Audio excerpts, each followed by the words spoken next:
गाना दिया मुझे कि मरीन ड्राइव एगो घटना घट गइल रे, आ गोपालगंज के लड़का एगो फट गइल रे।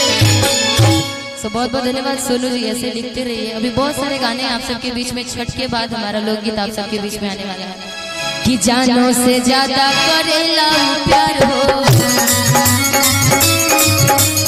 हवे मरद हमर दिलदार हो।